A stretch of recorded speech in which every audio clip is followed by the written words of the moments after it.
नमस्कार साथियों, क्या हाल चाल है आप सभी लोगों के। उम्मीद करता हूं कि आप सभी लोग बहुत ही बढ़िया होंगे। मैं बता दूं, मैं भी बहुत बढ़िया हूं। आज आप लोगों के सामने आया हूं चैप्टर नंबर 10 के रिवीजन के लिए। हमारा जो SBI LL का रिवीजन चल रहा है उसके चैप्टर नंबर 10 को आज हम रिवाइज करेंगे।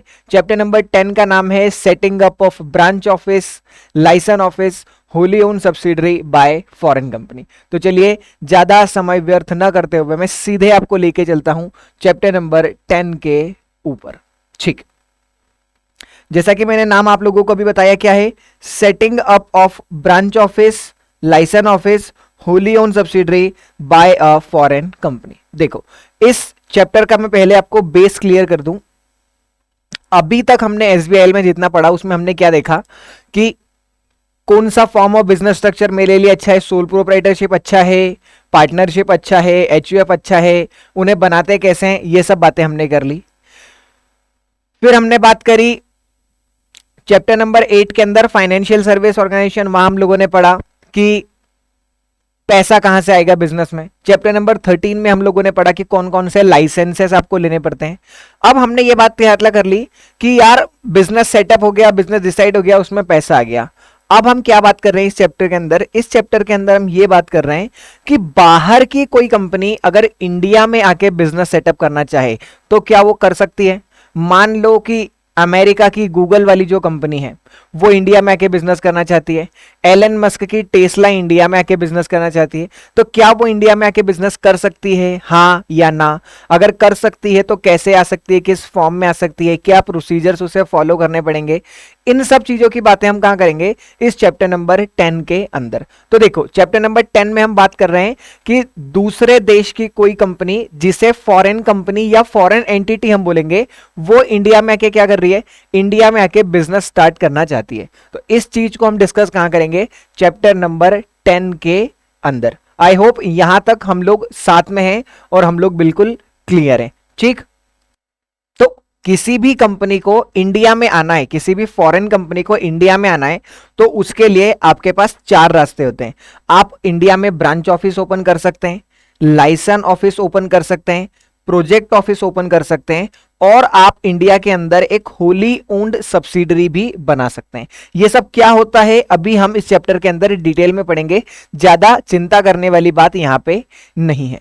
तो अभी तक क्या नाम है, हमने क्या पढ़ा? अभी हमने पढ़ा सर चैप्टर नंबर 10 हम रिवाइज कर रहे हैं, जिसका नाम क्या है? Setting up of branch office, licence office, project office और wholly owned subsidiary in India by a foreign entity. कोई फॉरेन की एंटिटी इंडिया में बिजनेस करना चाहती है तो वो 4 तरीके से इंडिया में आ सकती है सर। ब्रांच ऑफिस खोल सकती है, लाइसेंस ऑफिस खोल सकती है, प्रोजेक्ट ऑफिस खोल सकती है, और इंडिया के अंदर होली ओन्ड सब्सिडरी भी बना सकती है। इन चारों को अभी हमने डिस्कस नहीं किया, क्यों? क्योंकि लेटर ऑन इसी चैप्टर में हम इन चारों को अच्छे से पढ़ेंगे। अब इन 4 रास्ते में से पहला वाला रास्ता है कौन सा?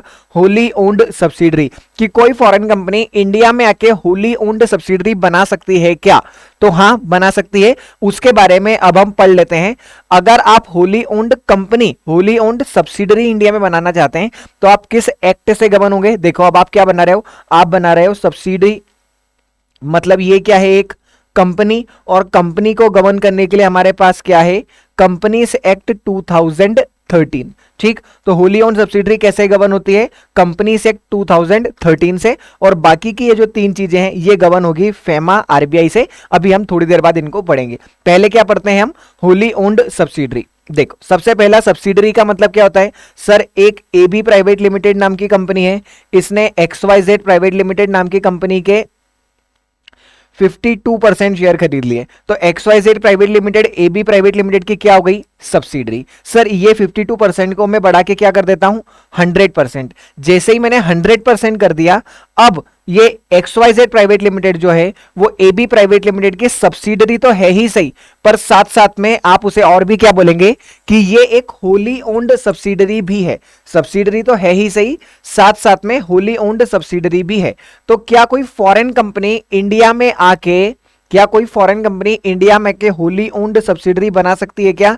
आंसर इज यस, कि आप इंडिया में आके क्या कर सकते हैं? होली ओन्ड सब्सिडरी बना सकते हैं। तो सबसे पहला रास्ता क्या है? Entry into India through company. आप कंपनी बना के इंडिया में आने की कोशिश अब आप कर रहे हैं। तो जैसा हम लोगों ने चैप्टर नंबर 2 के अंदर और आप कंपनी लॉ के अंदर भी पढ़ते होंगे फॉरेन कंपनी की डेफिनेशन। फॉरेन कंपनी जो सेक्शन 2 सबसेक्शन 42 में डिफाइन है, वो चाहे तो इंडिया में एंटर कर सकती है थ्रू होली ओन्ड सब्सिडरी। आप इंडिया के अंदर होली ओन्ड सब्सिडरी बना के आ सकते हैं, कोई समस्या वाली बात नहीं।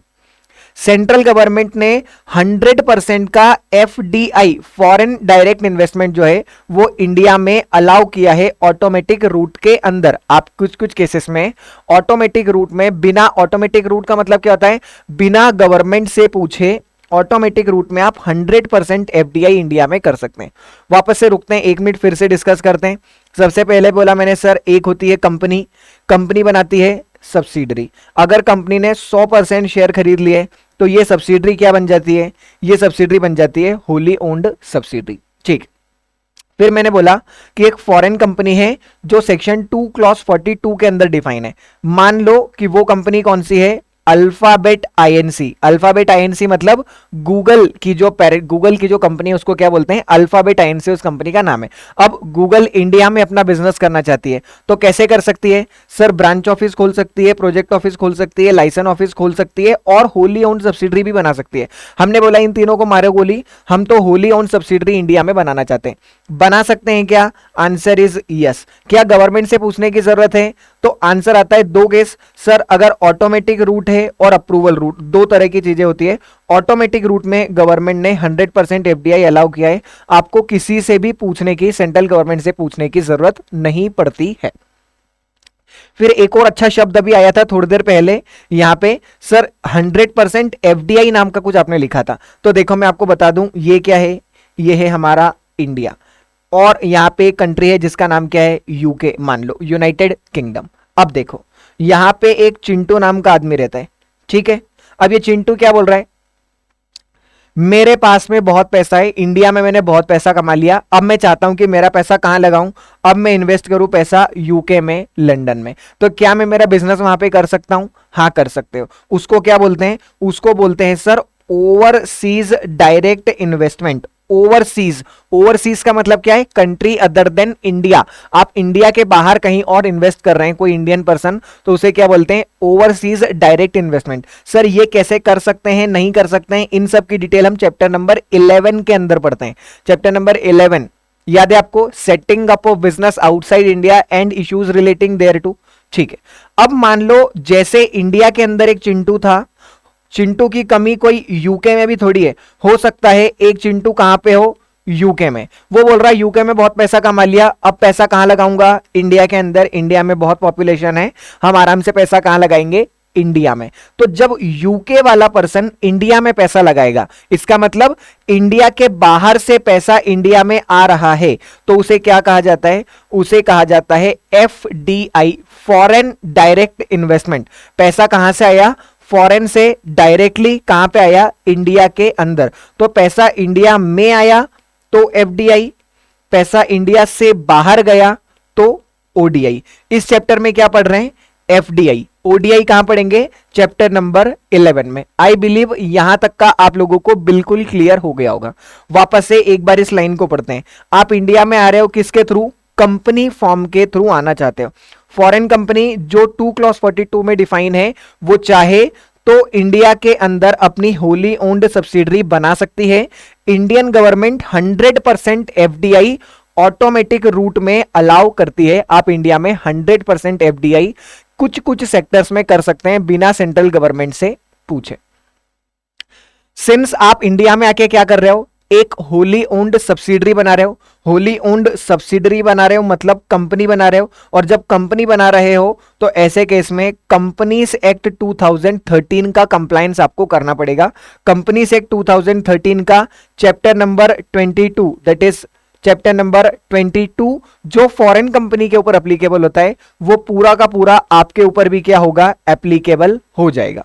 साथ ही साथ इस चैप्टर नंबर 12 के अंदर इतने सेक्शंस दिए हुए हैं, सेक्शन 379 से लेके सेक्शन नंबर 393, ये पूरे के पूरे सेक्शन एक होली ओन्ड सब्सिडरी, क्योंकि ये एक कंपनी अंडर कंपनी से 2013 है, तो उसके ऊपर ये चैप्टर 12 और ये वाले सेक्शंस जो है वो एप्लीकेबल हो जाएंगे। आई बिलीव यहां तक भी हम लोग साथ में हैं और क्लियर है।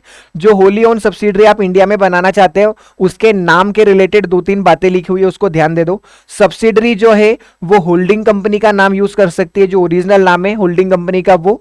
साथ ही साथ आपको इंडिया आखिरी में यूज करना पड़ेगा या फिर इंडिया की किसी स्टेट या सिटी का नाम यूज करना पड़ेगा। जैसे अल्फाबेट मैंने अभी बताया, अल्फाबेट क्या है, गूगल की कंपनी का नाम क्या है, अल्फाबेट। तो अल्फाबेट इंडिया में आए, नाम अल्फाबेट यूज कर ले, कोई दिक्कत नहीं, पर आखिरी में आपको क्या लिखना पड़ेगा, अल्फाबेट इंडिया प्राइवेट लिमिटेड। हो सकता है आप ऐसा लिख दें अल्फाबेट महाराष्ट्र प्राइवेट लिमिटेड, कोई हमें उससे समस्या नहीं है, पर नाम जो है उसके अंदर या तो इंडिया या फिर किसी स्टेट या सिटी का नाम आना चाहिए।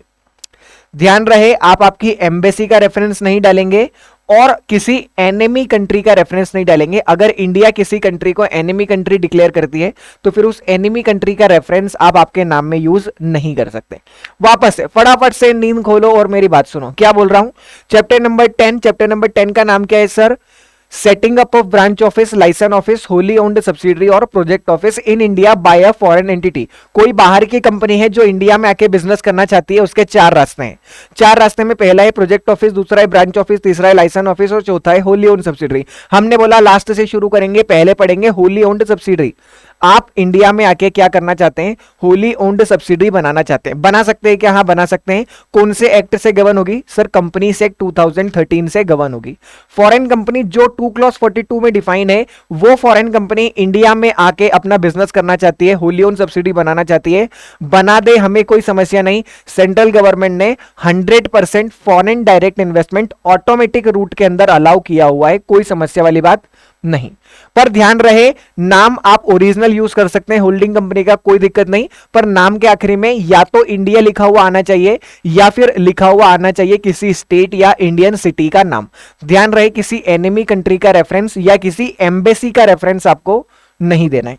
साथ ही साथ एक और बात हमने ये करी कि जो होली ओन सब्सिडरी आप इंडिया में बनाओगे उसे chapter number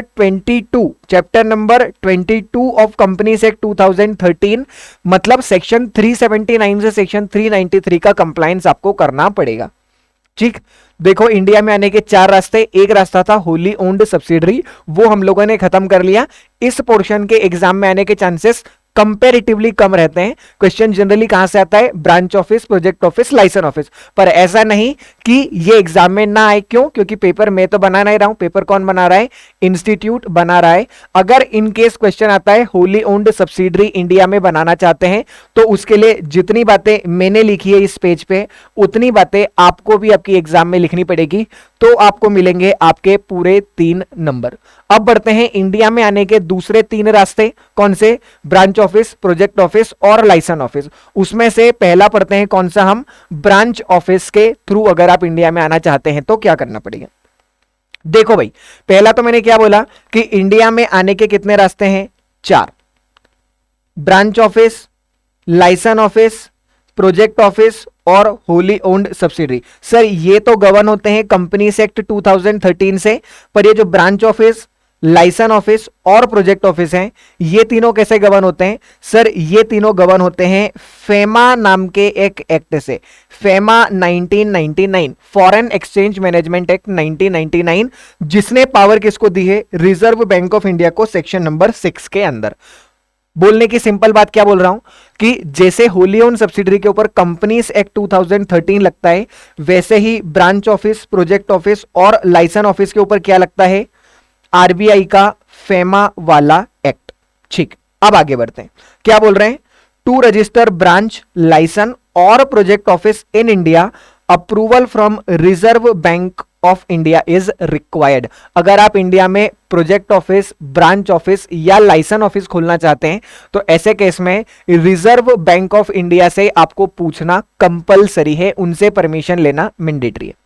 reserve Bank of India से पूछना है, और साथ ही साथ एक एक्ट का कंप्लायंस करना है जिसका नाम क्या है, फॉरेन एक्सचेंज मैनेजमेंट एक्ट 1999। उसके अंदर रेगुलेशंस बने हुए हैं कि कैसे आप ब्रांच ऑफिस, प्रोजेक्ट ऑफिस या लाइसेंस ऑफिस को इंडिया में बना सकते हो, ये लोग क्या काम कर सकते हैं, ब्रांच ऑफिस बना ली, ब्रांच ऑफिस क्या काम कर सकती है, आपको मान लो ब्रांच ऑफिस क्लोज कर रहे हैं, तो ये सब बातें कहां लिखी हुई है, ये सब बातें लिखी हुई है फेमा के अंदर, फॉरेन एक्सचेंज मैनेजमेंट एक्ट के अंदर। ठीक, जनरल बातें हमने 2 मिनट लगा के कर ली, किसके बारे में, branch office, project office, licence office. अब हम बात करते हैं कि इंडिया में आने का सेकंड नंबर का रास्ता क्या है, ब्रांच ऑफिस बनाने के थ्रू। देखो भाई, ब्रांच का मतलब ही क्या होता है, ब्रांच का मतलब होता है टेम्परेरी एक्सटेंशन। देखो भाई, जैसे कि एक सबसे पहले स्टेट बैंक ऑफ इंडिया कहां बनी, कोलकाता में, सभी लोगों ने अकाउंट कहां खुलवाए, कोलकाता। तो क्या आप रोज पैसा निकालने के लिए कोलकाता जाएंगे क्या, या रोज पैसा जमा करने के लिए कोलकाता जाएंगे क्या, नहीं। अरे भाई, कोई इंदौर में रह रहा है, कोई मुंबई में रह रहा है, कोई दिल्ली में रह रहा है, सब कोलकाता थोड़ी रहते हैं, और पैसे निकालने के लिए सब कोलकाता तो जाएंगे नहीं। तो स्टेट बैंक ऑफ इंडिया ने क्या बोला, हम हमारी ब्रांच एक इंदौर में खोलते हैं, एक दिल्ली में खोलते हैं, एक मुंबई में खोलते हैं, एक हैदराबाद में खोलते हैं। फिर इंदौर के अंदर ही हमने 4 ब्रांच खोल दी। आपकी मेन ब्रांच है, पर हमने मेन ब्रांच का क्या कर दिया, एक्सटेंशन कर दिया, टेम्परेरी एक्सटेंशन कर दिया, ताकि क्या हो, आपकी जो बैंकिंग की नीड्स हो वो फुलफिल हो पाए। वैसे ही एक कंपनी कहां है, लंदन में बनी हुई, अमेरिका में बनी हुई, फॉरेन में बनी हुई, वो क्या बोल रही है, हमको कुछ समय के लिए थोड़ा सा एक्सटेंशन क्या करना है, हमारा काम इंडिया के अंदर भी करना है। वैसे तो हम कहां पे बने हुए हैं, फॉरेन में, लंदन में, अमेरिका में, वॉशिंगटन डीसी में, न्यूजीलैंड में, सिंगापुर में, कहीं भी हो सकती है। इंडिया के बाहर कहीं की भी कंपनी हो सकती है। उसको कुछ समय के लिए क्या करना है, इंडिया में आना है, इंडिया में क्या खोलना है, ब्रांच ऑफिस खोलना है। तो ब्रांच ऑफिस का मतलब क्या होता है, temporary extension of foreign company in India. कुछ समय के लिए आप क्या कर रहे हैं, इंडिया में अपने बिजनेस को एक्सटेंड करना चाहते हैं, एक्सटेंशन चाहते हैं। तो टेम्परेरी एक्सटेंशन है फॉरेन कंपनी का इंडिया में, उसे क्या कहा जाता है, उसे कहा जाता है ब्रांच ऑफिस। आप वो सारे काम कर सकते हैं जो पेरेंट कंपनी करती है। अरे भाई, टेस्ला नाम की एक कंपनी है जो कहां की है, सर यूएसए की। उसने क्या बोला, कुछ समय के लिए मैं अपनी ब्रांच ऑफिस इंडिया में खोलना चाहता हूं। क्यों, क्योंकि मुझे यहां पे कुछ समय तक अपनी कारें बेचनी है। खोल दो। आपने क्या किया, टेम्परेरी एक्सटेंशन किया फॉरेन कंपनी का इंडिया में, और आप क्या सिमिलर एक्टिविटी परफॉर्म करेंगे जो पेरेंट कंपनी करती है। पेरेंट कंपनी टेस्ला क्या करती है, कार बनाती है। तो इंडिया में जो ब्रांच ऑफिस बनाओगे वो भी क्या करेगी, कार बनाएगी। बिल्कुल ऑब्वियस है, कोई ज्यादा समस्या वाली बात यहां पे नहीं। यहां तक समझ में आया क्या, आ गया। अब आगे सुनो, आगे क्या बोल रहे हैं, इंडिया में ब्रांच ऑफिस खोलना है तो उसके लिए रिजर्व बैंक ऑफ इंडिया, अभी थोड़ी देर पहले बताया था कि branch office, project office, licence office को कौन गवर्न करता है, Reserve Bank of India and Foreign Exchange Management Act. तो अगर इंडिया में आपको ब्रांच ऑफिस खोलना है तो रिजर्व बैंक ऑफ इंडिया ने उसके लिए कुछ एलिजिबिलिटी क्राइटेरिया बनाए हैं। क्या बोला है कि कुछ एलिजिबल लोग ही इंडिया में ब्रांच ऑफिस ओपन कर पाएंगे। Eligibility for opening a branch office, क्या एलिजिबिलिटी है, मार्क करना, this is very important, very frequently asked in exam. बहुत सी बार इसको एग्जाम में पूछते हैं। क्या बोल रहे हैं, अगर आपको इंडिया में ब्रांच ऑफिस खोलना है तो जो ब्रांच ऑफिस खोलना चाहता है that must be a body corporated incorporated outside India. जैसे कि टेस्ला, टेस्ला इंडिया में ब्रांच ऑफिस खोलना चाहती है क्या, हां। तो हम क्या चेक करेंगे कि ये जो टेस्ला नाम की कंपनी है क्या ये एक बॉडी कॉर्पोरेट है। तो हमने बोला कि हां भाई, टेस्ला नाम की एक कंपनी है। कंपनी मतलब body corporate. Incorporated outside India, जो इंडिया के बाहर इनकॉर्पोरेटेड है। हां सर, टेस्ला एक बॉडी कॉर्पोरेट है जो इंडिया के बाहर यूएसए में रजिस्टर्ड है। कोई समस्या नहीं सर, कोई समस्या नहीं। वापस से, एक कंपनी है सर एरामको नाम की, कहां की है सर, ये एक बॉडी कॉर्पोरेट है। पहला, हां सर, क्योंकि ये क्या है, एक कंपनी। कहां पे रजिस्टर्ड है सर, ये यूएई, यूनाइटेड अरब एमिरेट में क्या है, रजिस्टर्ड है। तो हम क्या बोलेंगे कि पहली एलिजिबिलिटी क्राइटेरिया तो मीट हो गई, बॉडी कॉर्पोरेट भी है और इंडिया के बाहर इनकॉर्पोरेटेड है। Second, branch office must have same name as per parent. जो नाम पेरेंट कंपनी का है वही नाम ब्रांच ऑफिस को भी रखना पड़ेगा। जैसे कि वहां पे नाम टेस्ला था तो यहां पे मेस्ला नहीं चलेगा, ब्रांच ऑफिस का नाम भी क्या होना चाहिए, टेस्ला ही होना चाहिए। ऐसा नहीं कि ओरिजिनल फॉरेन में आपका नाम, फॉरेन एंटिटी का नाम कुछ और हुआ करता था ओरिजिन कंट्री में, और यहां पे आपने नाम क्या कर दिया, बदल दिया। ब्रांच ऑफिस का जो नाम है वो सेम नाम वैसा ही होना चाहिए जैसा पेरेंट कंपनी का होना चाहिए। Third, branch office must have net worth of at least $1 lakh. जो ब्रांच ऑफिस है उसकी नेटवर्थ कितनी होनी चाहिए, कम से कम $1 लाख। वापस से ध्यान रखना, 1 लाख है मतलब 50 और $, है, रुपीज मत लिख करके आना, और नेटवर्थ है। ऐसा ना हो कि हम वहां पे क्या लिख के आ जाएं, टर्नओवर। वापस से टॉपिक कौन सा पढ़ रहे हैं, टॉपिक है सर इंडिया में ब्रांच ऑफिस खोलना है, खोल ले क्या, हमने बोला हाँ खोल लो कोई दिक्कत नहीं, पर आरबीआई ने 2-3-4 बात बोली है, उन एलिजिबिलिटी क्राइटेरिया को आपको फुलफिल करना पड़ेगा। सबसे पहले कौन सी, it should be a body corporate incorporated outside India, body corporate होना चाहिए, हमने बोला हाँ बॉडी कॉर्पोरेट है। हमने बोला ब्रांच ऑफिस का नाम वही होना चाहिए जो पेरेंट कंपनी का नाम है, हमने बोला हाँ वही नाम रखेंगे। फिर हमने बोला कि देखो भाई ब्रांच ऑफिस, क्या तुम्हारी नेटवर्थ मिनिमम $1 लाख है क्या, हमने बोला कि हाँ हमारी नेटवर्थ भी मिनिमम $1 लाख है। फिर हमने चौथा सवाल पूछा कि भाई ब्रांच ऑफिस जो खोलना चाहते हो तुम लोग, तुम्हारा पिछले 5 सालों में प्रॉफिट है या नहीं है। पता चल रहा है कि तुम वहां पे लॉस मेकिंग कंपनी हो, इंडिया में आके ब्रांच ऑफिस खोलना चाहते हो, तो हम ऐसे में क्या आपको अलाउ नहीं करेंगे ब्रांच ओपन करना। मिनिमम पिछले 5 सालों में प्रॉफिट रिकॉर्ड आपका चेक किया जाएगा, 5 सालों का पिछला प्रॉफिट रिकॉर्ड आप लोगों का चेक किया जाएगा, उसके बाद ही इंडिया में आपको ब्रांच ऑफिस जो है वो ओपन करने दिया जाएगा। वापस से सबसे पहला, सर इंडिया में ब्रांच ऑफिस खोलना है तो क्या मैं एलिजिबल हूं, अभी चेक कर लेते हैं। सबसे पहला, बॉडी कॉर्पोरेट है क्या आप जो इनकॉर्पोरेट हुई है आउटसाइड इंडिया, हमने बोला हाँ है। फिर हमने पूछा ब्रांच ऑफिस का सेम नेम होगा, हमने बोला हाँ होगा।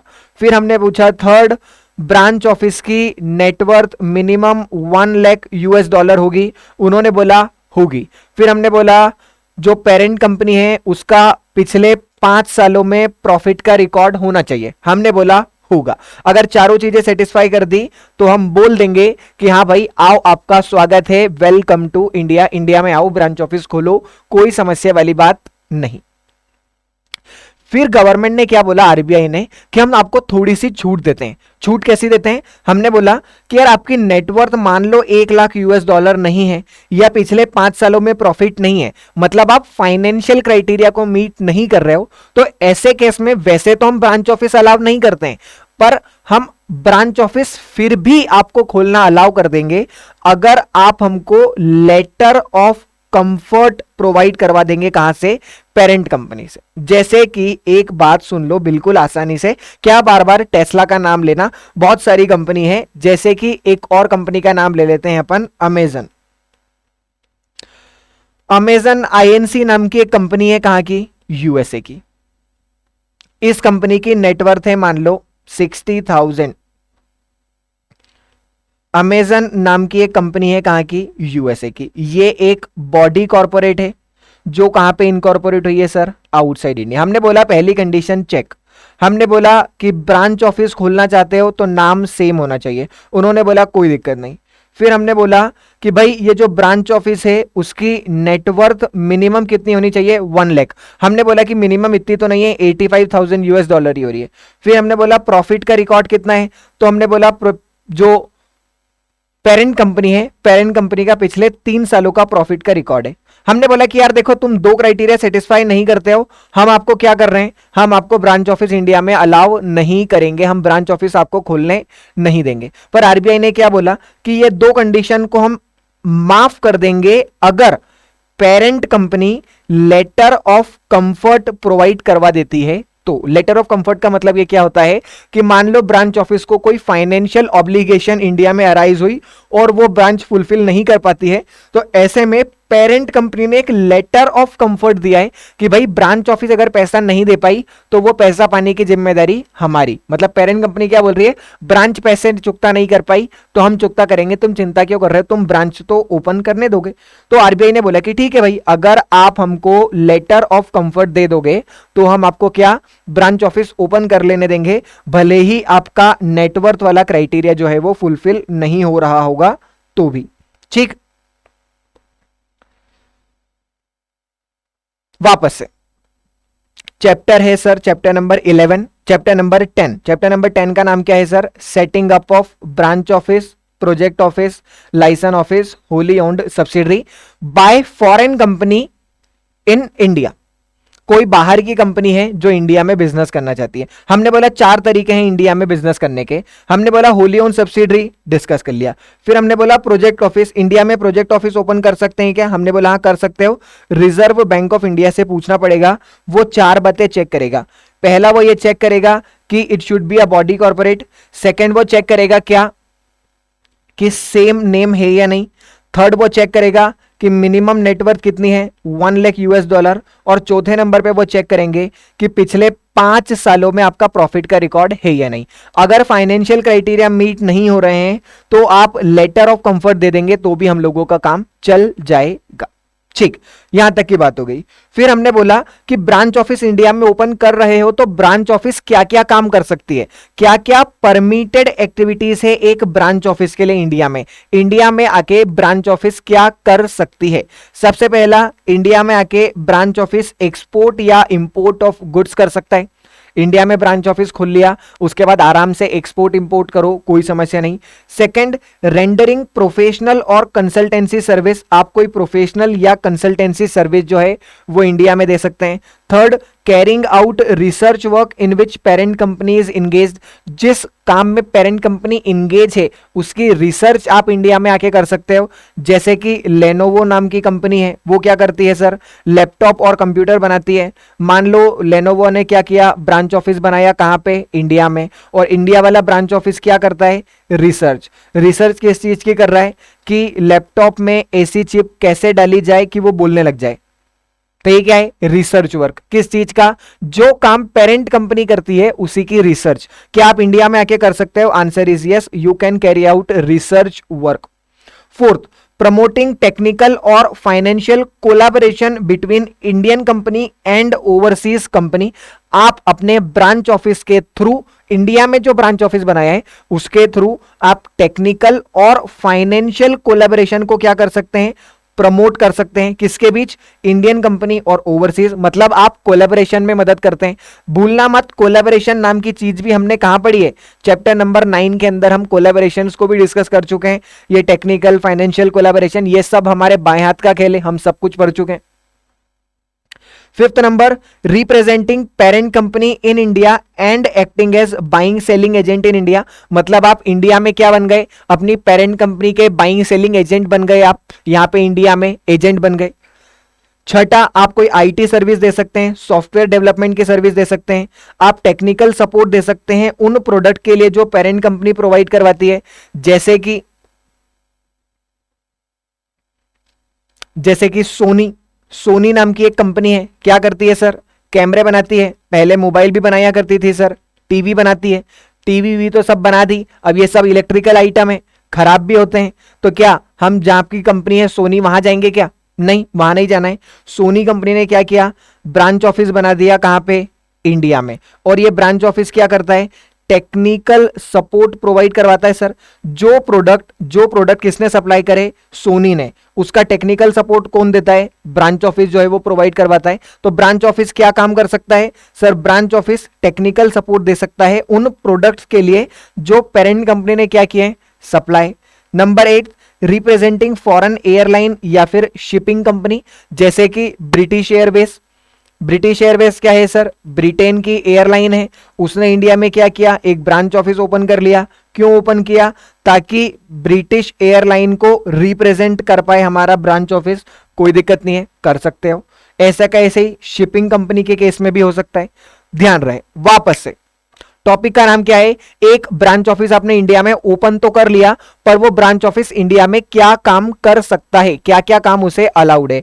तो ये हमने कहां पे पढ़ लिया? ये हमने पढ़ लिया अभी परमिटेड एक्टिविटीज। ध्यान रखना, this is very important question, बिल्कुल फ्रीक्वेंटली एग्जाम में पूछा जाता है। फटाफट से 8 तो चीजें हैं, फटाफट से बोल दो, ऐसे उंगली पर याद होनी चाहिए। सबसे पहला sir export import of goods, second rendering professional और consultancy service, third carrying out research work in which parent companies engage, promote करता है टेक्निकल और फाइनेंशियल कोलैबोरेशन, रिप्रेजेंट करता है पेरेंट कंपनी को in India as a buying selling agent, IT service render करता है, software development की service provide करता है, टेक्निकल सपोर्ट प्रोवाइड करवाता है for the product which parent company has provided, और लास्ट वाला 8th नंबर का पॉइंट था सर कि आप रिप्रेजेंट कर सकते हैं फॉरेन एयरलाइन को या फिर शिपिंग कंपनी को इंडिया में। दो काम होते हैं जो एक ब्रांच ऑफिस इंडिया में नहीं कर सकता। पहला तो क्या? रिटेल ट्रेडिंग, जैसे कि आप इंडिया में आके डीमार्ट नाम के मॉल, डीमार्ट जैसे मॉल इंडिया में ओपन नहीं कर सकते, और मैन्युफैक्चरिंग नहीं कर सकते। मैन्युफैक्चरिंग हालांकि अलाउ कर देंगे आपको स्पेशल इकोनॉमिक जोन के अंदर। दोनों ये एक्टिविटी भी याद होनी चाहिए, हो सकता है वो आपसे परमिटेड की जगह प्रोहिबिटेड पूछ ले कि कौन सी एक्टिविटी प्रोहिबिटेड है, तो ये भी आप लोगों को याद होनी चाहिए। वापस से फटाफट से, सर इंडिया में आए, ब्रांच ऑफिस खोला तो हमने पहले तो 4 एलिजिबिलिटी चेक कर ली, उसके बाद हमने ये देख लिया कि ब्रांच ऑफिस खोलने के लिए क्या क्या परमिटेड एक्टिविटी है और क्या 2 एक्टिविटी प्रोहिबिटेड है।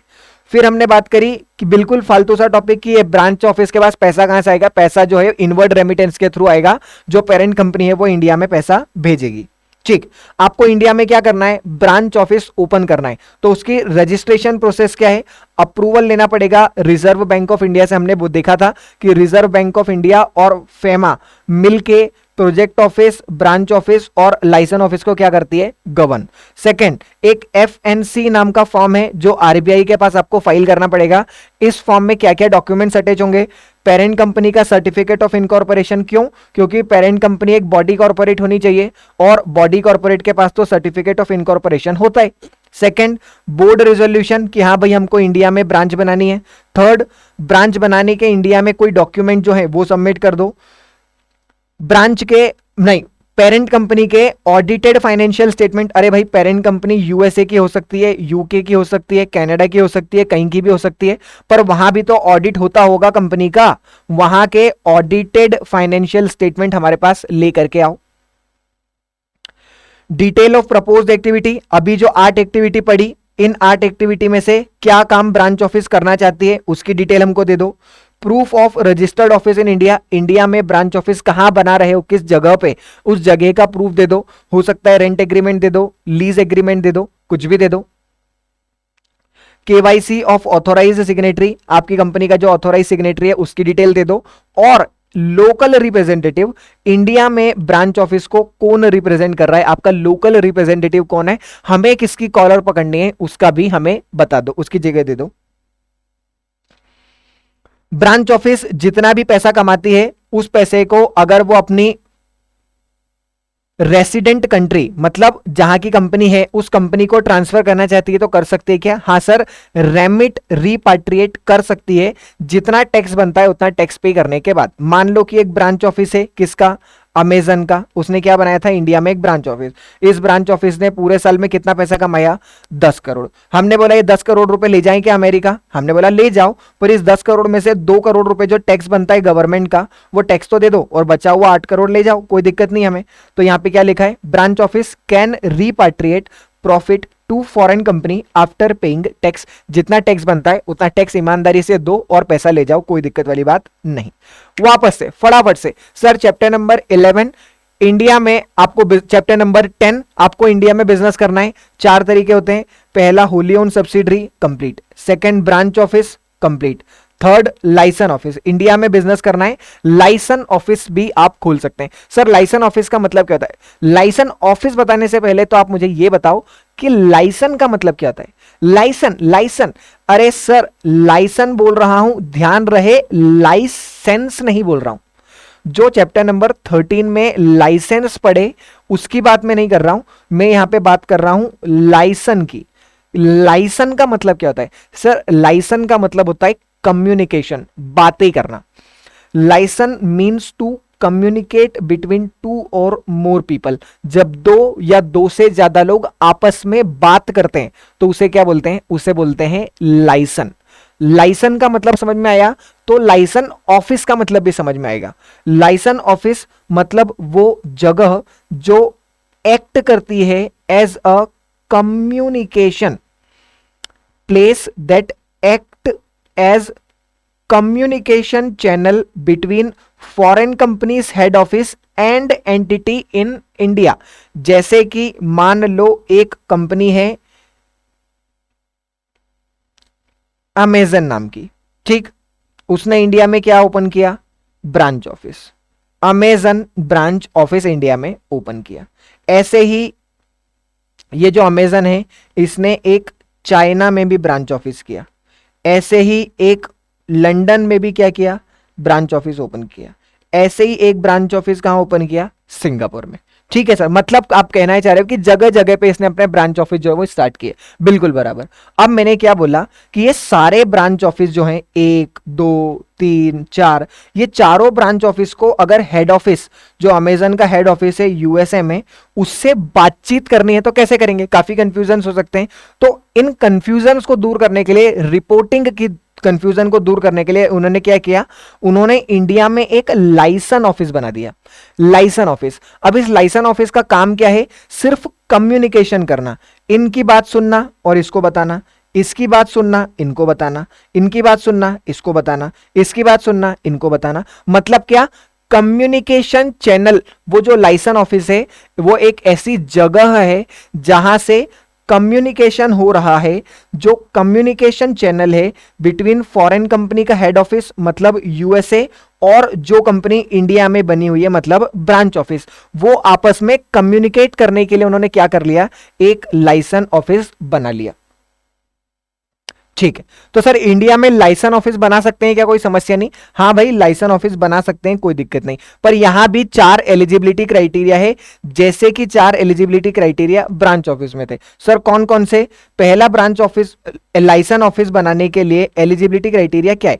लाइसन ऑफिस का तो मैं बता दूंगा, तुम लोग मुझे ब्रांच ऑफिस का बता दो सबसे पहले। सर पहला ब्रांच ऑफिस में था कि it should be a body corporate. मैंने बोला same to same copy paste, it should be a body corporate incorporated outside India.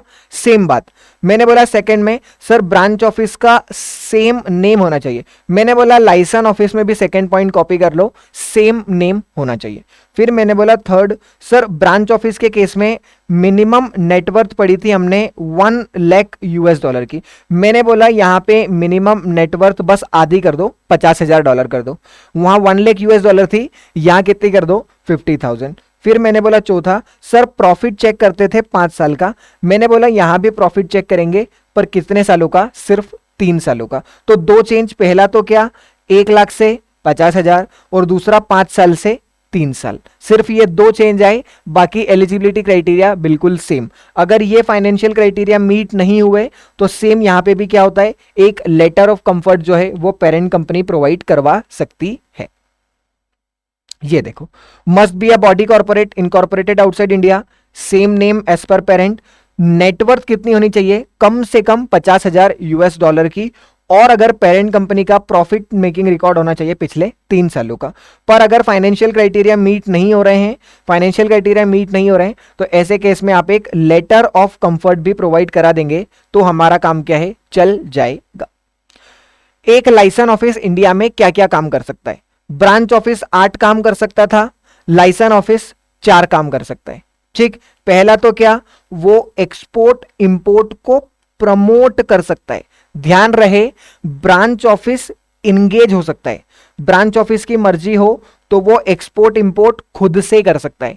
यहां पे लाइसन ऑफिस जो है वो खुद से इंपोर्ट एक्सपोर्ट नहीं कर सकता है। क्यों? क्योंकि लाइसन ऑफिस तो कम्युनिकेशन चैनल है, बात करने के लिए, बिजनेस करने के लिए तो नहीं है। तो यहां पे आप क्या कर सकते हो? आप सिर्फ एक्सपोर्ट इंपोर्ट को प्रमोट कर सकते हो, पहली बात। सेकंड, आप टेक्निकल और फाइनेंशियल कोलैबोरेशन को क्या कर सकते हैं? प्रमोट। जैसे कि वहां पे भी था, वहां पे आप एग्जीक्यूट कर सकते थे, यहां पे सिर्फ प्रमोट कर सकते हैं। थर्ड, आप पेरेंट कंपनी को इंडिया में रिप्रेजेंट कर सकते हो कम्युनिकेशन चैनल के लिए। लाइसेंस ऑफिस के रूप में। वहां पे तो आप बाइंग और सेलिंग एजेंट थे, यहां पे क्या है, सिर्फ आप रिप्रेजेंट कर सकते हो। और चौथा तो डेफिनेशन को ही लिख दिया उन्होंने कि it is a communication channel between parent company and Indian business, कि ये जो है वो क्या है, कम्युनिकेशन चैनल है पेरेंट कंपनी और हेड ऑफिस के बीच में। वापस से सर पढ़ क्या रहे हैं सर, पहले हमने पढ़ा ब्रांच ऑफिस कंप्लीट, फिर हमने पढ़ा लाइसेंस ऑफिस। तो लाइसेंस ऑफिस के अंदर सबसे पहले हमने कि लाइसेंस ऑफिस का मतलब क्या होता है वो पढ़ा। फिर हमने एलिजिबिलिटी पढ़ी, 4 एलिजिबिलिटी क्राइटेरिया होते हैं सर। फिर हमने क्या पढ़ा, फिर हमने इसके बाद नेक्स्ट में ये पढ़ा कि ब्रांच ऑफिस को क्या क्या काम कर सकती है, ब्रांच ऑफिस के पास क्या क्या परमिटेड एक्टिविटी है सर, ये भी टोटल 4 है। फिर हमने पढ़ा कि ब्रांच ऑफिस को क्या क्या काम करना अलाउड नहीं है सर, ये नहीं पढ़ा, ओके नहीं पढ़ा तो अभी पढ़ लेते हैं। क्या क्या ब्रांच ऑफिस नहीं कर सकता, क्या क्या प्रोहिबिटेड है। सबसे पहला, foreign entity can not open LO for practising law in India. आप इंडिया में वकालत करने के लिए लाइसेंस ऑफिस ओपन नहीं कर सकते, ठीक है।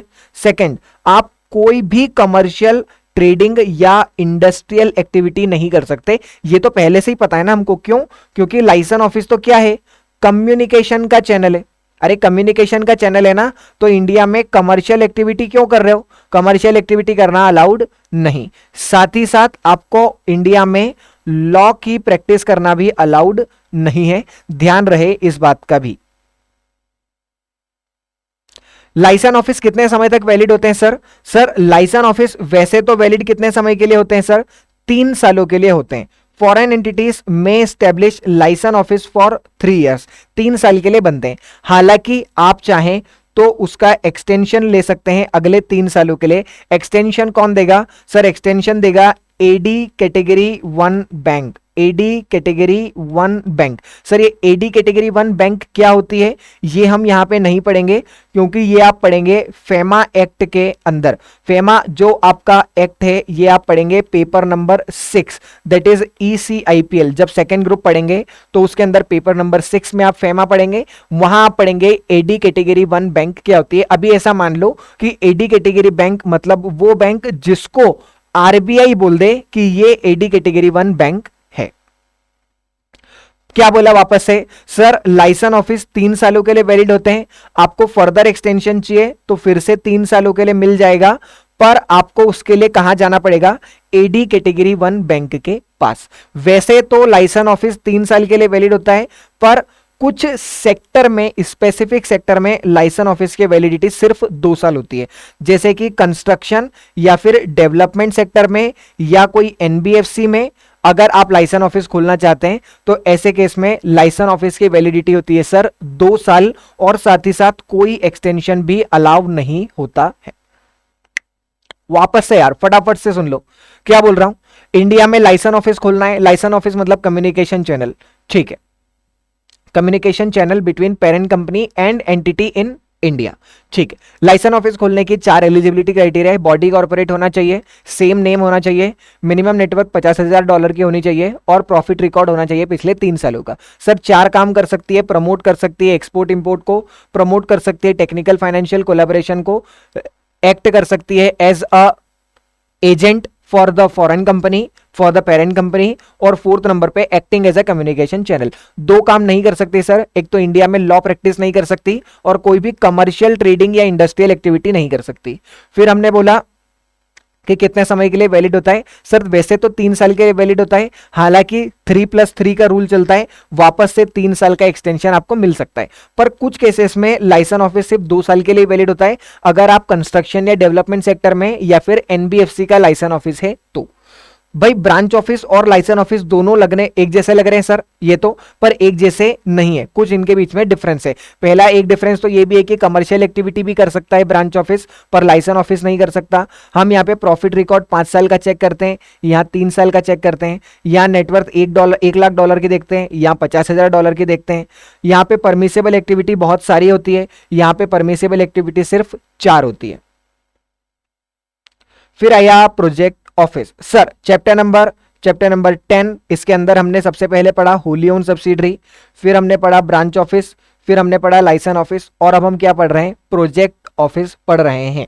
इंडिया में आने के 4 रास्ते, 3 रास्ते हमने डिस्कस किए, चौथा रास्ता है प्रोजेक्ट ऑफिस का, वो अब हम डिस्कस कर लेते हैं। क्या बोल रहे हैं, इंडिया में आपको प्रोजेक्ट ऑफिस ओपन करना है तो कर सकते हैं क्या, बिल्कुल कर लो। प्रोजेक्ट ऑफिस का मतलब क्या, project office is a place of business in India established to, project office मतलब एक ऐसी जगह जो आपने इंडिया में बनाई है, क्यों, represent interest of foreign company, foreign company का कोई इंटरेस्ट है इंडिया में उसको रिप्रेजेंट करने के लिए, या फिर important part execute specific project in India, India में किसी स्पेसिफिक प्रोजेक्ट को आपको एग्जीक्यूट करना है।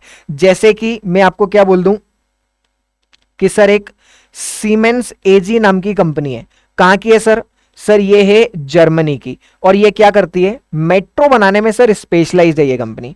मेट्रो बनाने में मतलब क्या करती है कि जब देखो मेट्रो बनाते हैं तो मेट्रो तो भाई शहर के बीच में कहीं से भी निकल सकती है, हो सकता है कोई पहाड़ आ गया हो, चट्टान आ गया हो। तो ये जो कंपनी है ना सीमेंस एजी, ये कंपनी पता है क्या करती है, ये कंपनी उन चट्टानों को खोदने में बहुत एक्सपर्ट है। मतलब इनके पास में ऐसी मशीन सुन है कि वो जो रॉक बीच में आ जाती है, जो पहाड़ आ जाते हैं, उन पहाड़ को काट के मेट्रो की लाइन बिछाने में मदद करती है। तो ऐसी कंपनी को क्या हुआ, इंदौर में मेट्रो बन रही है, अभी आप लोगों को पता है या नहीं, इंदौर में क्या हो रहा है, मेट्रो बन रही है। भगवान की कृपा से वैसे तो इंदौर में क्या है, कोई ऐसा रॉक शहर के बीच में, ऐसा कोई पहाड़ जैसी जगह शहर के बीच में नहीं है, पर हम हमारे एग्जाम्पल के लिए, उदाहरण के लिए मान लेते हैं कि ऐसा कुछ है।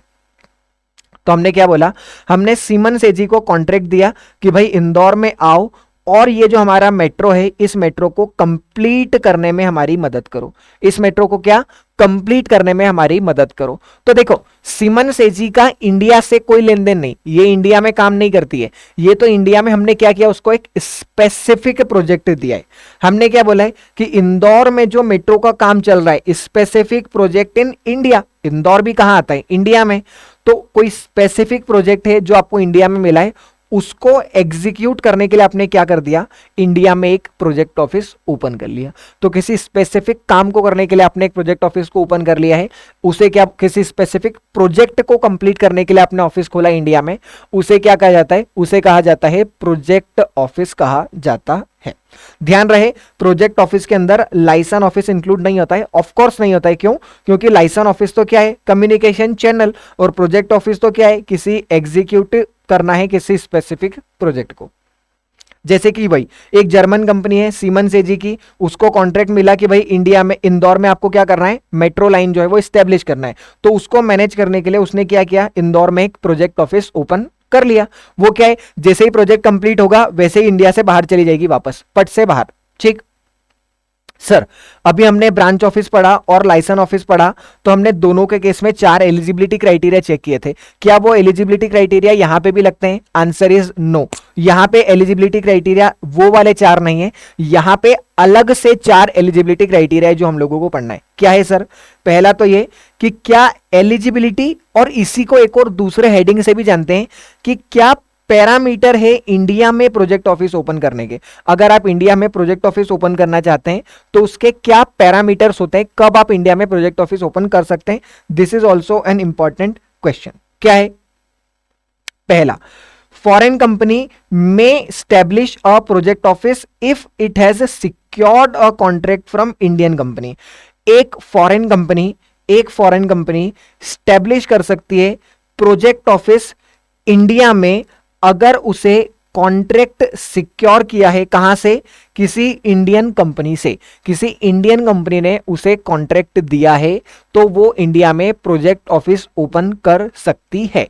साथ ही साथ बीच में क्या लिखा है, एंड, मतलब ये वाली कंडीशन तो फुलफिल होनी ही चाहिए कि उसको एक कॉन्ट्रैक्ट मिलना चाहिए इंडियन कंपनी से, साथ ही साथ and meet one of following condition. ये जो फॉलोइंग कंडीशन है इनमें से कोई सी भी एक कंडीशन को सेटिस्फाई करना पड़ेगा। पहली क्या, project is funded by inward remittance, मतलब ये जो इंडिया में आपको प्रोजेक्ट करना है, ये प्रोजेक्ट करने के लिए आपके पास पैसा कहां से आया है, सर पैसा आया है इनवर्ड रेमिटेंस से, मतलब जो पेरेंट कंपनी है वही हमें पैसा देगी प्रोजेक्ट ऑफिस को, पैसे कहां से आएगा। ठीक। Second, project funded by bilateral और मल्टीलेटरल इंटरनेशनल फाइनेंसिंग एजेंसी, कोई इंटरनेशनल फाइनेंसिंग एजेंसी है उसने पैसा दे दिया, जैसे कि हो सकता है पैसा कहां से आया हो, वर्ल्ड बैंक से और इंटरनेशनल मॉनेटरी फंड से आया हो, पैसा वहां से भी आ सकता है, या तो इनवर्ड रेमिटेंस हो या इंटरनेशनल बायलेटरल या फिर इंटरनेशनल फाइनेंशियल एजेंसी से आया हो, या फिर उस प्रोजेक्ट को अप्रूव किसने किया हो, इंडिया की अप्रोप्रिएट अथॉरिटी ने, जैसे NHA national highway authority of India, उसने इस प्रोजेक्ट को अप्रूव कर दिया है तो आप इंडिया में प्रोजेक्ट ऑफिस ओपन कर सकते हो। या फिर Indian company awarding contract has received a term loan from public financial institution और बैंक इन इंडिया, जिस इंडियन कंपनी ने आपको प्रोजेक्ट दिया है उस इंडियन कंपनी को क्या हुआ है, एक टर्म लोन मिल गया है किसी इंडियन बैंक से, तो भी आप इंडिया में प्रोजेक्ट ऑफिस ओपन कर सकते हो वापस से। सर टॉपिक कौन सा है, टॉपिक है इंडिया में प्रोजेक्ट ऑफिस ओपन करना है। ओपन कर सकते हैं क्या, हाँ कर सकते हैं, पर 4 कंडीशंस का चेक करना पड़ेगा। 4 नहीं, एक्चुअली हो गई 5। सबसे पहली तो क्या हो गई कि आपको किसी इंडियन कंपनी से कॉन्ट्रैक्ट सिक्योर करना है, उसके बाद ही इंडिया में आना है, बीच में लिखा है एंड। फिर बची हुई फॉलोइंग कंडीशन में से किसी भी एक कंडीशन को सेटिस्फाई करना है, या तो प्रोजेक्ट को फंड कहां से मिल रहा है, इनवर्ड रेमिटेंस पेरेंट कंपनी दे रही है, या फिर सेकंड नंबर पे क्या बोला है कि आपको किसी बायलेटरल या फिर मल्टीलेटरल इंटरनेशनल फाइनेंसिंग एजेंसी से पैसा मिला है, जैसे वर्ल्ड बैंक हो गई, इंटरनेशनल मॉनेटरी फंड हो गई, या फिर आपका ये जो प्रोजेक्ट है ये प्रोजेक्ट को इंडिया में अप्रोप्रिएट अथॉरिटी ने क्या कर दिया है, अप्रूव, जैसे कि नेशनल हाईवे अथॉरिटी। ठीक है। फिर चौथा क्या, जिस इंडियन कंपनी ने जैसे मान लो एक इंडियन कंपनी है लार्सन एंड टॉर्बो, इसको मेट्रो का प्रोजेक्ट मिला था, इसको मेट्रो डालनी थी, इसने सीमेंस एजी को क्या किया, कॉन्ट्रैक्ट किया कि आप हमारी ये जो रॉक आ रही है बीच में, इस रॉक को क्या करो, तोड़ दो, खत्म कर दो। एलएनटी को क्या हुआ, पैसा मिल गया है, एलएनटी को फंड्स मिल गए, कहां से फंड्स मिल गए, किसी इंडियन बैंक से, तो ऐसे केस में भी सीमेंस एजी जो है वो इंडिया में अपना प्रोजेक्ट ऑफिस ओपन कर सकती है। ठीक, तो ये हमने बात कर ली किस बारे में, चारों इंडिया में आने के रूट। सबसे पहला रूट कौन सा था sir, Holi owned subsidiary complete हो गया, फिर ब्रांच ऑफिस कंप्लीट हो गया, प्रोजेक्ट ऑफिस अभी कंप्लीट हो गया, और लाइसेंस ऑफिस भी कंप्लीट हो गया। फिर हमने बात करी कि अगर आपको इंडिया में ब्रांच ऑफिस, देखो अभी तक हम अलग अलग बात कर रहे थे, ब्रांच की, प्रोजेक्ट की, लाइसेंस की, अब ये तीनों कंप्लीट हो गए, अब हम ब्रांच, प्रोजेक्ट और लाइसेंस तीनों को मिला के कुछ कॉमन बातें पढ़ रहे हैं उनके लिए। ठीक, देखो होली ओन सब्सिडरी का पोर्शन इस चैप्टर में बिल्कुल कम था, इसीलिए हमने उसको सबसे पहले पटक दिया, अलग खत्म कर दिया कि होली ओन सब्सिडरी तेरा काम खत्म, तू जा यहां से। अब हम बात कर रहे हैं branch office, project office, licence office. पहले हमने तीनों की अलग अलग बात कर ली, कैसे इंडिया में आना है, क्या बिजनेस करना है, क्या बिजनेस नहीं करना है, एलिजिबिलिटी क्राइटेरिया, तीनों के अलग अलग पढ़ लिए। फिर अब हम तीनों को कंबाइन करके कुछ टॉपिक पढ़ रहे हैं, जिसमें पहला तो क्या है, इंडिया में आने के रास्ते। Branch office, project office, licence office को इंडिया में आना है तो कैसे आ सकते हैं, क्या किसी से परमिशन लेने की जरूरत पड़ती है क्या, ऑटोमेटिक रूट और अप्रूवल रूट। तो यहां पे दो बातें होती हैं। सबसे पहले तो क्या, ऑटोमेटिक रूट का मतलब क्या है कि आपको किसी से परमिशन लेने की जरूरत नहीं है, आप इंडिया में आराम से आ सकते हो, किसी से पूछने की जरूरत नहीं। अप्रूवल रूट का मतलब क्या है, आपको रिजर्व बैंक ऑफ इंडिया से पूछना पड़ेगा। आपको इंडिया में ब्रांच ऑफिस खोलना है, प्रोजेक्ट ऑफिस खोलना है, लाइसेंस ऑफिस खोलना है, आपको परमिशन लेनी पड़ेगी क्या, सर ये डिपेंड करता है कि आप ऑटोमेटिक रूट के अंदर फॉल करते हो या अप्रूवल रूट के अंदर फॉल करते हो। सर ऑटोमेटिक होगा या अप्रूवल होगा, ये पता कैसे चलेगा, ये पता चलता है कि आप किस सेक्टर में हैं, क्योंकि गवर्नमेंट ने कुछ सेक्टर ऑटोमेटिक में डाले हुए हैं और कुछ सेक्टर अप्रूवल में डाले हुए हैं। ठीक, जैसे कि फार्मा, ऑटोमोबाइल्स, हेल्थ केयर या फिर इंश्योरेंस, इनको गवर्नमेंट ने किस में डाल रखा है, ऑटोमेटिक में। ऑटोमेटिक में डाल रखा है, इसका मतलब क्या है कि आपको गवर्नमेंट से परमिशन लेने की जरूरत नहीं, आपको गवर्नमेंट से परमिशन लेने की जरूरत नहीं है। पर कुछ सेक्टर ऐसे हैं जिसमें गवर्नमेंट ने क्या बोला है कि ये अप्रूवल रूट के अंदर फॉल करेंगे, मतलब ऐसे सेक्टर्स के अंदर आपको permission reserve Bank of India से पूछना पड़ेगा, जैसे कि डिफेंस। अगर आप इंडिया में डिफेंस का काम करना चाहते हैं, टेलीकॉम का काम करना चाहते हैं, तो ऐसे केस में आपको क्या करना पड़ेगा, रिजर्व बैंक ऑफ इंडिया से प्रायर परमिशन लेनी पड़ेगी।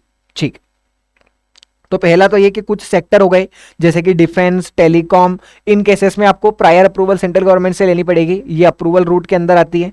सेकंड, एप्लीकेंट क्या है, कोई एनजीओ, मतलब बाहर से कोई एनजीओ है, एनजीओ मतलब नॉन गवर्नमेंट ऑर्गेनाइजेशन है, नॉन प्रॉफिट ऑर्गेनाइजेशन है। अगर ऐसे कोई ऑर्गेनाइजेशन इंडिया में आना चाहते हैं, branch office, licence office, project office खोलना चाहते हैं, कोई गवर्नमेंट बॉडी है वो खोलना चाहती है, या कोई नॉन प्रॉफिट ऑर्गेनाइजेशन है वो इंडिया में खोलना चाहती है, तो ऐसे केसेस में आपको क्या करना पड़ेगा, आपको रिजर्व बैंक ऑफ इंडिया से एक बार पूछना पड़ेगा। सेकेंड, ऐसा सेक्टर है जहां पे 100% फॉरेन डायरेक्ट इन्वेस्टमेंट अलाउड नहीं है, तो ऐसे केस में भी रिजर्व बैंक ऑफ इंडिया से आपको क्या करना पड़ेगा, पूछना पड़ेगा। या फिर जो project office, branch office, licence office खोलना चाहती है वो कंपनी कहां से है, पाकिस्तान से है, तो आपको क्या करना पड़ेगा, रिजर्व बैंक ऑफ इंडिया से पूछना पड़ेगा। पाकिस्तान तो हमें अलग से ही पसंद है, यहां का कोई भी इंसान अगर इंडिया में आके कुछ भी करना चाहे तो पहले रिजर्व बैंक ऑफ इंडिया से पूछना पड़ेगा। और साथ ही साथ मान लो कि एप्लीकेंट कहां से है, Bangladesh, Sri Lanka, Iran, China, Afghanistan, Hong Kong या फिर मकाओ, वापस से पेरेंट कंपनी कहां की है, या तो बांग्लादेश की है सर, श्रीलंका की है, ईरान की है, चाइना की है, अफगानिस्तान की है, हांगकांग की है या फिर मकाओ की है। तो ऐसे केसेस में अगर ये अपना प्रोजेक्ट ऑफिस, ब्रांच ऑफिस या लाइसेंस ऑफिस कहां ओपन कर रहे हैं, जम्मू एंड कश्मीर में, नॉर्थ ईस्ट रीजन में या फिर अंडमान एंड निकोबार आइलैंड में, तो आपको आरबीआई से पूछना पड़ेगा। देखो इसके पीछे का लॉजिक समझो। पाकिस्तान के केस में तो हमने क्या बोला कि आप कहीं भी ब्रांच ऑफिस खोलो आरबीआई से पूछना पड़ेगा, पर Bangladesh, Sri Lanka, Iran, China, Afghanistan, Hong Kong, Macau, इनके केस में देखो ध्यान रहे ये सारी वो कंट्रीज हैं जिसके साथ इंडिया लैंड बॉर्डर शेयर करता है, जमीन से हमारा देश इन देशों से जुड़ा हुआ है। तो ऐसे केस में गवर्नमेंट ने क्या बोला, आप एक तो कहां से आए हो, श्रीलंका से, या आप कहां से आए हो, बांग्लादेश से, या आप कहां से आए हो, चाइना से। चाइना से आके नॉर्थ ईस्ट में खोलोगे तो भाई हमको शक होगा ना कि बॉर्डर के पास से आए और बॉर्डर के पास ही रुक गए, मतलब आपने चाइना में एंटर किया, चाइना से इंडिया में एंटर किया और बॉर्डर पे ही रुक गए। तो अगर नॉर्थ ईस्ट रीजन में ही खोलोगे तो आरबीआई से पूछना पड़ेगा। अफगानिस्तान वाली कोई कंपनी है जो अपना ब्रांच ऑफिस कहां खोलना चाहती है, जम्मू कश्मीर में, तो हमने बोला कि नहीं यार, जम्मू कश्मीर में खोलना है तो पहले आरबीआई से पूछना पड़ेगा। मान लो अफगानिस्तान से कोई कंपनी अपना ब्रांच ऑफिस दिल्ली में खोलना चाहे तो कोई दिक्कत नहीं है, तो आरबीआई से पूछने की जरूरत नहीं है। पर अगर जम्मू कश्मीर में खोलोगे, नॉर्थ ईस्ट में खोलोगे, मतलब बॉर्डर एरिया के पास में खोलोगे, इन देशों से आए हो, तो फिर ऐसे केसेस में आपको एक बार रिजर्व बैंक ऑफ इंडिया से पूछने की जरूरत है। टॉपिक थोड़ा सा टेक्निकल हो गया ये, हल्का सा, इतनी ज्यादा डिटेल्स हमको एसबीआई में आती नहीं है, पर यहां पे आइए क्या बोल रहे हैं, इंडिया में branch office, project office, licence office खोलना है, खोल सकते हैं।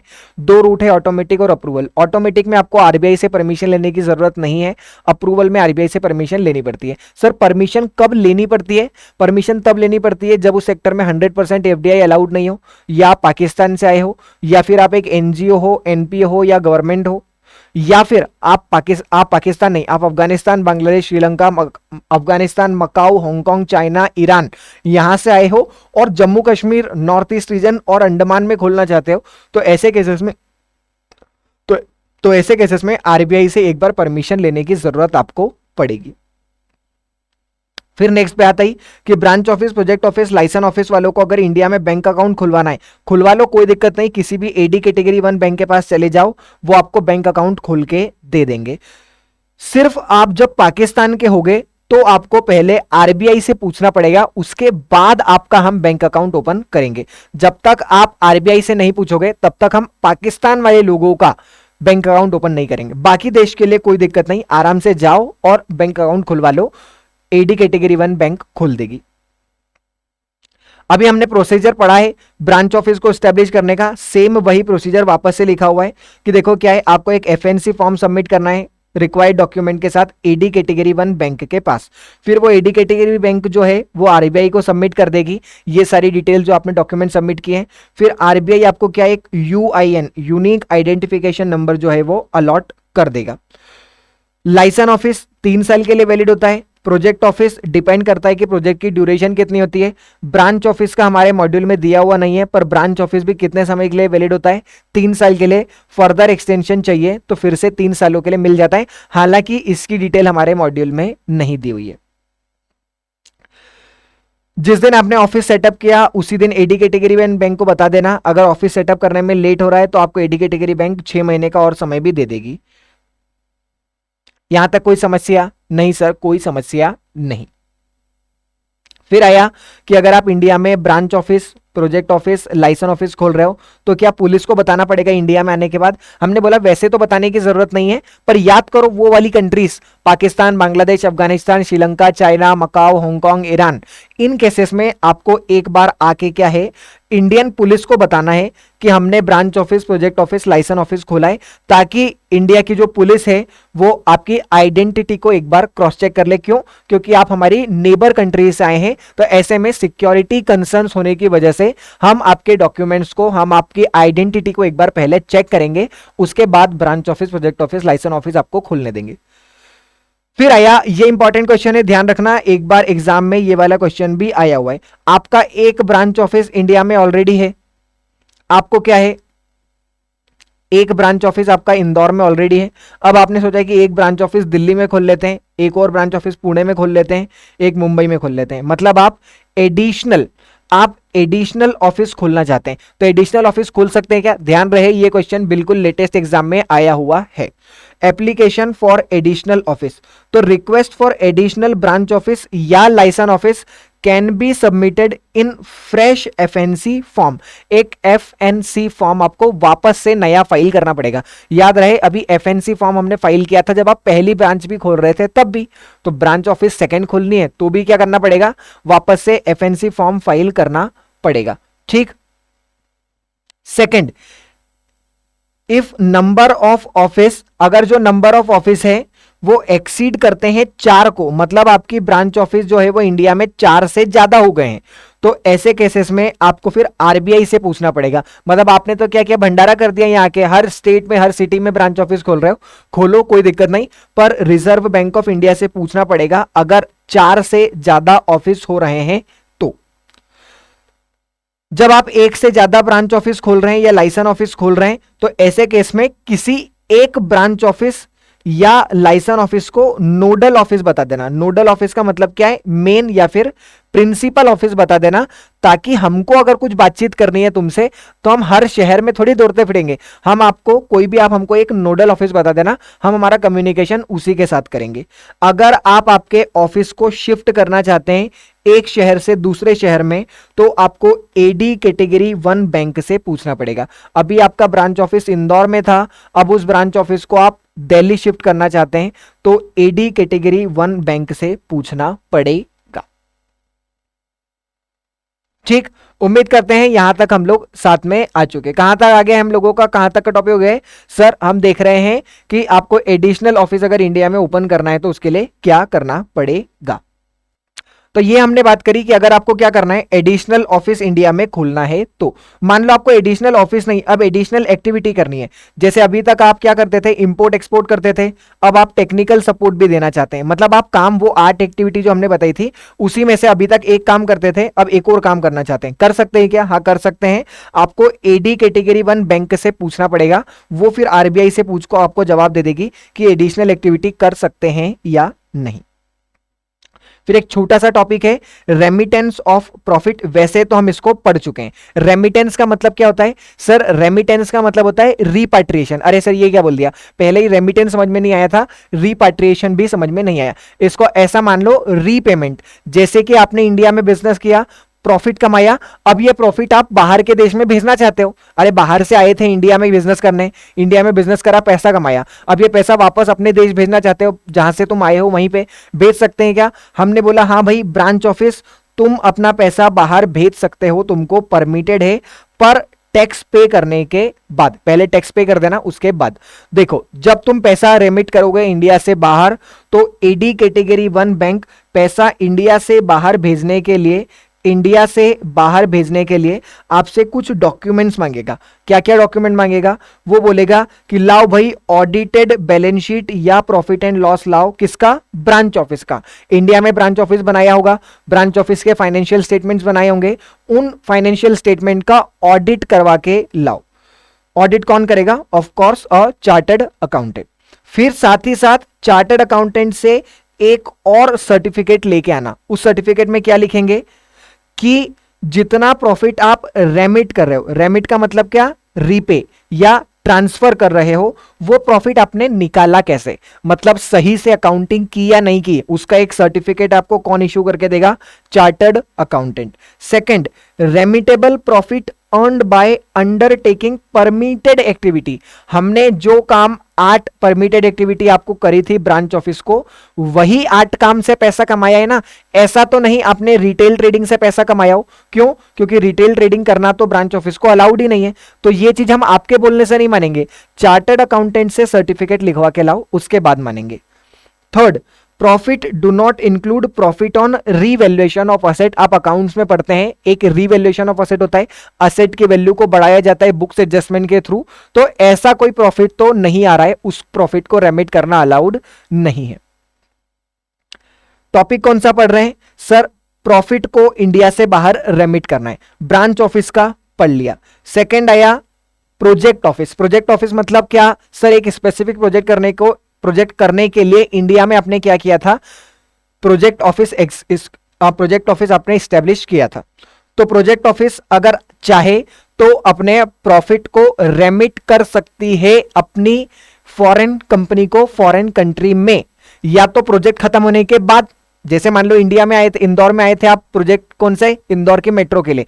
वो इंदौर का मेट्रो का काम खत्म हो गया, प्रॉफिट कमा लिया आपने, प्रोजेक्ट कंप्लीट हो गया, उसके बाद पैसा भेजना चाहो भेज दो, कोई दिक्कत नहीं, टैक्स पे करो और भेज दो। पर अभी मान लो प्रोजेक्ट पूरा कंप्लीट नहीं हुआ है, अभी प्रोजेक्ट आधा ही कंप्लीट हुआ है, तो क्या आधे कंप्लीट प्रोजेक्ट में भी हम पैसा इंडिया के बाहर भेज सकते हैं क्या?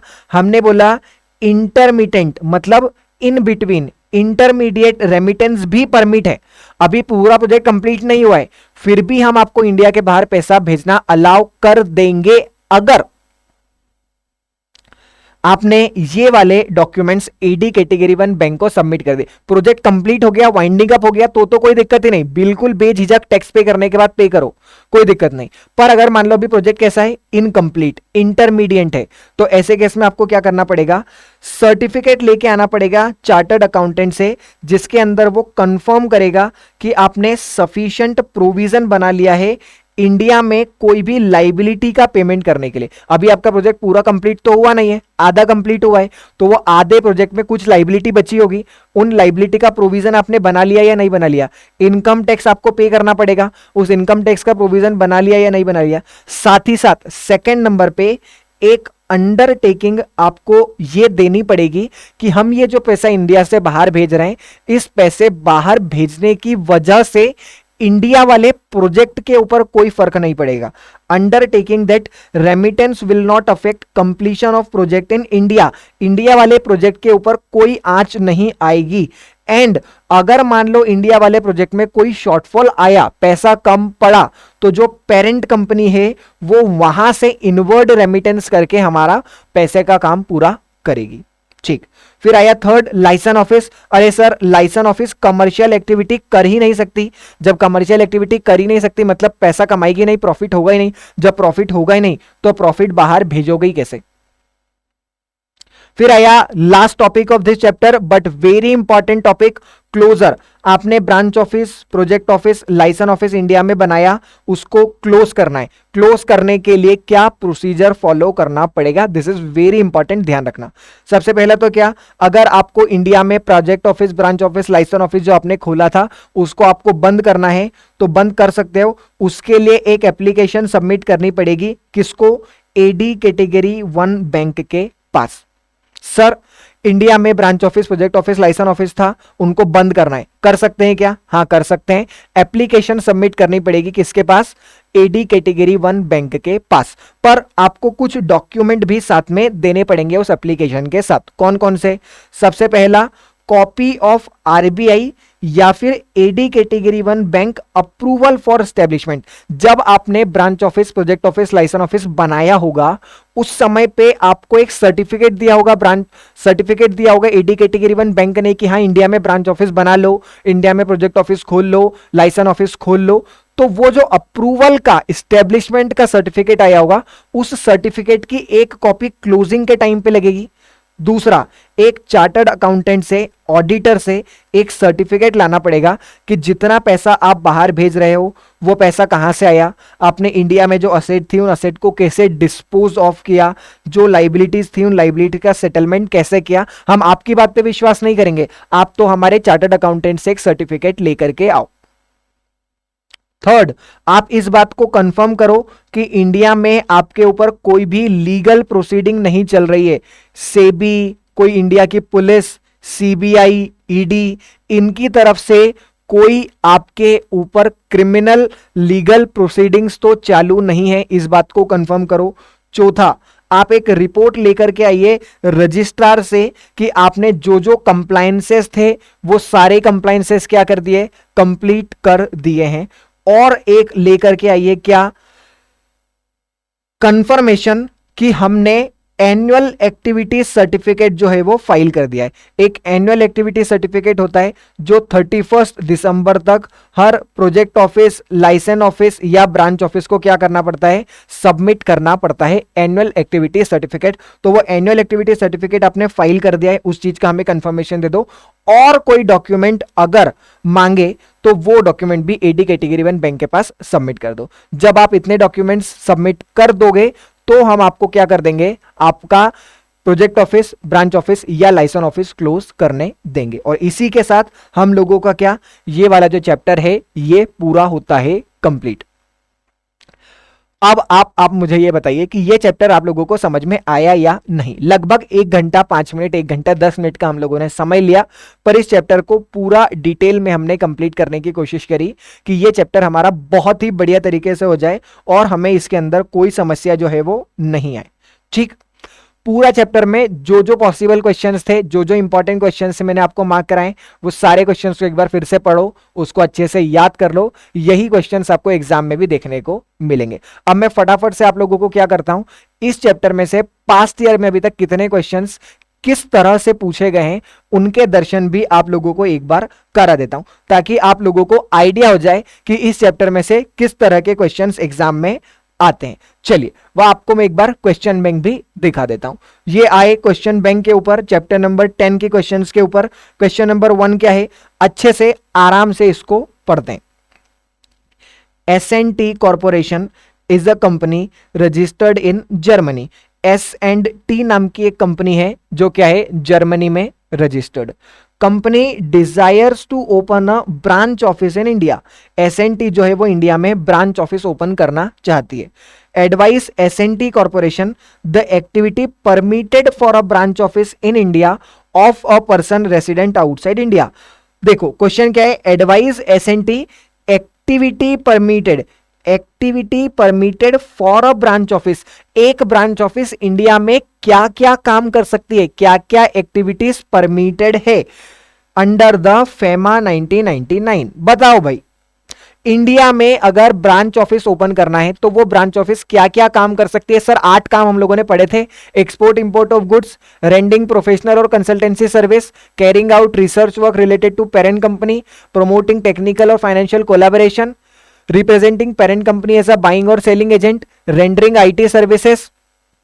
फिर हमने पढ़ा था रिप्रेजेंटिंग फॉरेन एयरलाइन या शिपिंग कंपनी और technical support to product supplied by parent company. ये 8 काम एक ये 8 काम एक ब्रांच ऑफिस को इंडिया में करना अलाउड था, और 2 काम और थे, एक रिटेल ट्रेडिंग अलाउड नहीं था और मैन्युफैक्चरिंग अलाउड नहीं था।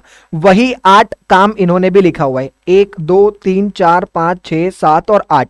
इन्होंने तो वो 2 प्रोहिबिटेड नहीं लिखा, आप चाहें तो वो 2 प्रोहिबिटेड भी लिख लो। देखो भाई, ये क्वेश्चन दिसंबर 2023 के एग्जाम में 3 नंबर के लिए आया था। अब आते हैं क्वेश्चन नंबर 2 के ऊपर। क्वेश्चन नंबर 2 क्या बोल रहा है?